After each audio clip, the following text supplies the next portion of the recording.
Lord, and welcome back to my channel.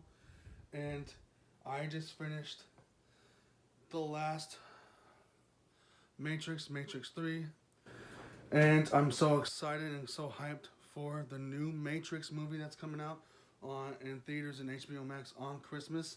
That's the reason why I've been calling these videos MatrixMas on here, because it's coming out on Christmas, and Santa Claus hat represents Christmas, represents Matrix. So this one was a little bit different than I expected.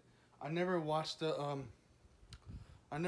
last Matrix. I gotta admit, because when I was in junior high or sixth grade, either sixth grade or junior high when this came out, kids and all that stuff said this movie, the third one sucked, and there's some elements in this movie that actually does represent that it does suck. But there's some stuff in here I did like. There's like the epic. There's not that much epic like fight scenes um, towards the middle of it, but in the beginning and towards the end there is. The only thing I liked at the very end is when he fights that Agent M or whatever his name is. Yeah, Agent M.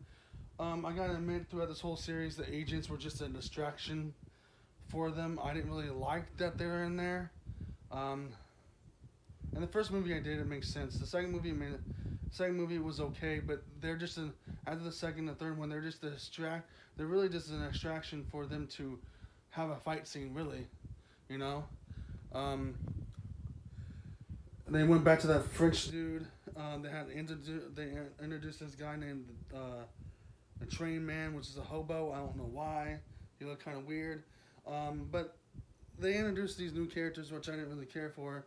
And then they also had Edge of Tomorrow scene where they were fighting off these machines, which was awesome. So I guess that was Edge of Tomorrow before Edge of Tomorrow even came out, which was awesome. If you need to check that movie out as well, it has Tom Cruise in it and Emily Blunt, referencing that in this. But the suits they had, the big giant metal suits, remind me of Edge of Tomorrow.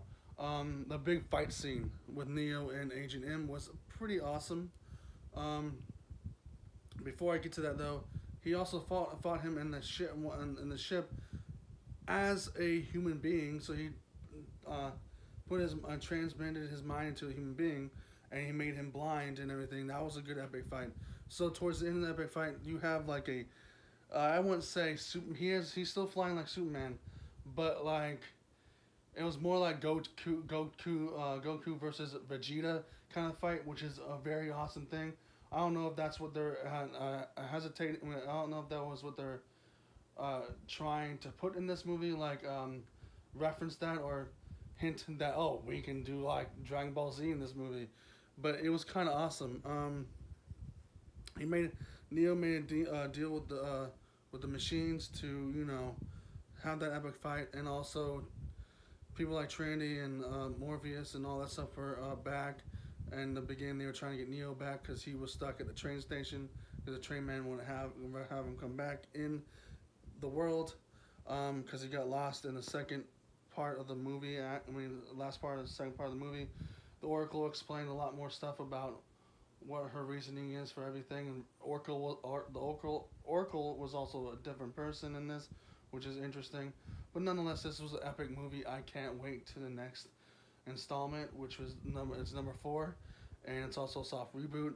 So when we see the trailers of that, Neo is hooked up to the machines once again, and doesn't know where he's from. He doesn't know who he is until he takes a red pill again. So that's gonna be awesome. The trailer for that shows that the elements from the first movie where he doesn't know who he is. He knows who he is in the human world, the real world, but he doesn't know who he is in the digital world. So it's gonna rediscover that thing over again. I guess we're getting a young Morpheus, or hopefully Morpheus kid or whatever, because J. Pick Smith was in this movie, to the second one and this one, and they had kind of had Morpheus and J. Pick Smith had kind of the relationship in this. So maybe that new guy that gives him this pill is their son. I don't know.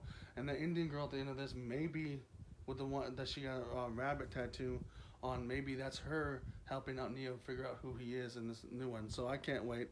The third one, like I said, had some elements that sucked. like just bringing in new characters, and also like the pacing of it, and also like the Agent M becoming taking over the Oracle's body. That kind of sucked.